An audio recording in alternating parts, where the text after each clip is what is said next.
صلو علی الحبیب صلی اللہ تعالیٰ علی محمد صلی اللہ علیہ وسلم۔ آپ پریشان ہیں، ڈپریشن میں ہیں، آپ کو ایک خاص وظیفہ بتاتا ہوں۔ یہ وظیفہ آپ نے شاید پہلے نہیں سنا ہوگا۔ ایک ایسا وظیفہ ہے کہ جو آپ کو نبی کریم صلی اللہ علیہ وآلہ وسلم سے قریب کر دیتا ہے۔ یہ ایک ایسا وظیفہ ہے جو آپ کو دیدار مصطفیٰ صلی اللہ علیہ وآلہ وسلم عطا کرنے کا ذریعہ بنتا ہے۔ اور یہ وہ وظیفہ ہے جو میں نہیں کہہ رہا بلکہ بزرگان دین نے مجرب وظیفہ بتایا۔ اور وہ وظیفہ کیا ہے؟ وہ ایک کتاب ہے۔ کتاب کا نام میں بتا دیتا ہوں، پڑھنا شروع آپ نے کرنی ہے۔ آسان نہیں ہوگا، تھوڑا مشکل ضرور ہوگا، لیکن انشاءاللہ انٹینشن کریں جس کام کے لیے پڑھا جائے۔ کہتے ہیں یہ کتاب جس کام کے لیے آپ پڑھیں وہ آپ کا کام ہو جاتا ہے۔ اگر آپ کا مقصد دیدار مصطفیٰ صلی اللہ علیہ وآلہ وسلم ہے تو انشاءاللہ یہ آپ وظیفہ کریں، آپ کو دیدار مصطفیٰ صلی اللہ علیہ وسلم نصیب ہوگا۔ آپ چاہتے ہیں کہ میری پریشانی دور ہو جائے، آپ یہ کتاب پڑھیں، آپ کی پریشانی دور ہو جائے گی۔ وہ کتاب پتہ ہے کون سی ہے؟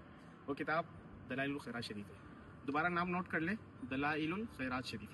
یہ وہ کتاب ہے کہ جس مقصد کے لیے اسے پڑھی جائے اس مقصد میں بندہ کامیاب ہو، اس کے ترقی اور اس کو عروج ملتا ہے۔ تو اس لیے پریشان نہ ہو، اس کتاب کو آج ہی گوگل پہ سرچ کریں اور یہ کتاب ڈاؤن لوڈ کریں۔ اس کے 8 حزب ہوتے ہیں، ہر حزب جو ہے وہ ایک ایک دن پڑھنا ہوتا ہے۔ تھوڑا مشکل ضرور ہوگا، پیج زیادہ ہوں گے، مگر نیت کریں، انٹینشن کریں، آج سے شروع کریں۔